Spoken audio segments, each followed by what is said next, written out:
Hey guys, and welcome to this week's TNCBA's Tips, Tricks, and How-Tos. And this week, Kelsey, we're going to be talking about finesse swim baits, something that is killer here in the cold months. Bait fish are a little bit sluggish. Yeah. And this is a bait that, besides the Damiki, you can kind of cast to some of these fish that are suspended, and you can work it at a lot of depths. It's a very versatile bait. Yes. I mean, you can do a multitude of different things, and the reason I like it is because, like you said before, Damiki, you can also use it in that same. Yeah, if you need to, you can drop down on those fish. If you see them, cast to them, work your way over to them. All those things work out. So, Kelsey, with a finesse swim bait, we're talking about cold water temperatures, low 50s, down in the 40s. Mm-hmm. Whether we're going into the winter, kind of the fall into that winter transition, the winter going into the spring, I personally like these all throughout the year. This is a great fallback bait for me as well. Definitely. But it definitely seems to shine here in this late winter going into that spring transition.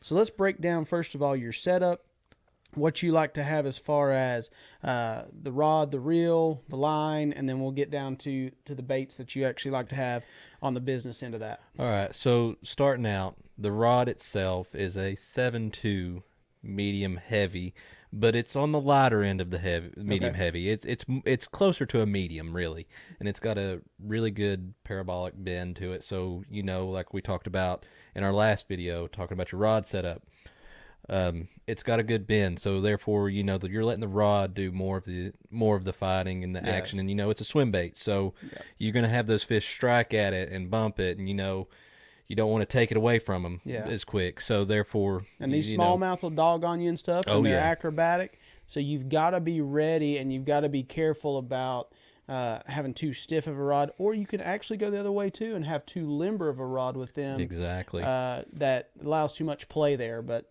continue. Yeah, so what I was saying is, like I said, it's got a good parabolic bend, so therefore, and it's got a really good tip. It doesn't react so fast into the rod. So I mean, it's more of a fast action, I would say, not so much an extra fast. Good. But what I'm saying with that is, like I said before, the nipping and all that, you don't want to take it away from them. Right. So you let it do its thing. What kind of line do you typically throw when you're? I'm throwing it on 10-pound line. I mean, I'm pretty consistent with my line choices. I know you like to do braid and tie a leader on. I've never been really good with that, just to be honest with you. Yeah. I mean, I normally have more issues with it myself. Right. And I think the biggest thing is, for me, it's not that the braid gives you any extra action per se. I do get maybe a little bit extra sensitivity there. The biggest thing for me is spinning rods in general can be a pain in the butt when it comes to line and twist and these lighter baits and stuff that we're casting out there. As they're sinking, they can kind of twist and stuff, and that can be an issue, but that's not the biggest thing. So 10-pound test line. I'm throwing 10-pound Sunline is what I prefer to use. That's what I use on all my spinning rods, for the most part. And really, with this heavier bait, you don't have a lot of problems casting it with the line twists, things like that. Right. I mean, Sunline is one of the good ones as far as not twisting as bad. But, I mean, you're throwing it on a 3/8 ounce head. Right. It's pretty heavy. Right. It gets down there quick.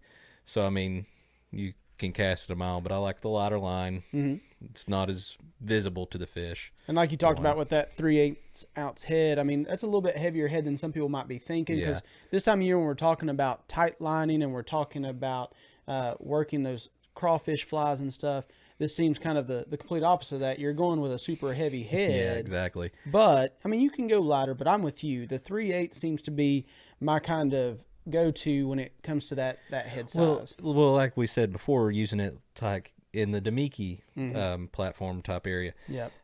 You can drop it down on the fish too. I mean, it's not just casting it out there, reeling it back.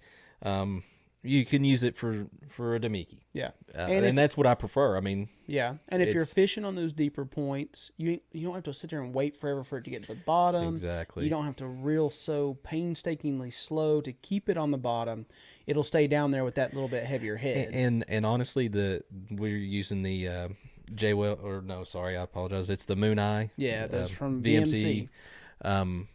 they don't get hung up No, as bad as you would think. I mean, for some reason, the design of this jig head, yeah, it works through the rocks really well, and it comes across the bottom really well, and it stays in contact with the bottom really well. So I mean, you don't have to reel it slow like you were saying. And I have fallen in love with that jig head, with not only for the Kitech, but also for that Namiki. For the Namiki. So what about the swim bait? What size swim bait are we talking about here when we talk about finesse? I like the 2.8 Okay. or like a 3.2. Nothing too big. And I only use two colors. I use Smallmouth Magic, and I use the Chartreuse Shad. Those are the sexy shad, I believe that is. But by Bass Pro Speed Shads. I use the Speed Shads. I mean, I go back and forth between the Kitech and the Speed Shads. I like the Speed Shads just really for the price. Yeah. I mean, and they hold up really well. They're very durable, and they have a really good action. I've been using those for years. But your main focus is going to be the 2.8. Is that what you're? Yeah. The 2.8 is the tried and true. It's a smaller bait, and like we were talking about with the jig head, it's a light wire hook. You don't have to really worry about leaning back into them and getting a good hook set. That you just let your equipment do the job.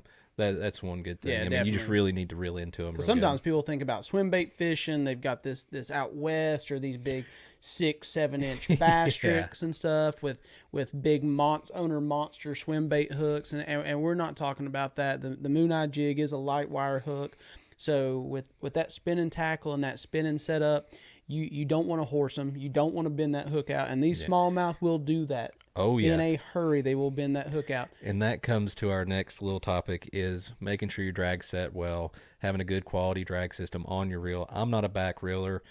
So that's not one thing I like to do. That's why you want to have the right rod set up, good bend, good parabolic bend. Let the rod work it and the drag. Let your tools do what they're supposed to do. So now let's talk about this for a second, because we're heading to Cherokee. Okay, that's the tournament coming up as you're watching this tips, tricks, and how-tos. And on that lake, my focus is going to be long points that have some boulders or some rock veins on them, or I'm looking for guts, drains coming out of some of these pockets, coming out of some of these creeks where the balls of bait are set up. And as we talked about with the 3/8 ounce head, if that ball of bait is suspended up in about 15 to 20 foot of water, bass are suspended under them, I can cast to them with that 3/8 ounce, make a long cast and not have to get near them, let it sink down and work that through that school real easy. Or as Kelsey said, these Moon Eye jigs, they come through those boulders and some of that rock really well and better than you think.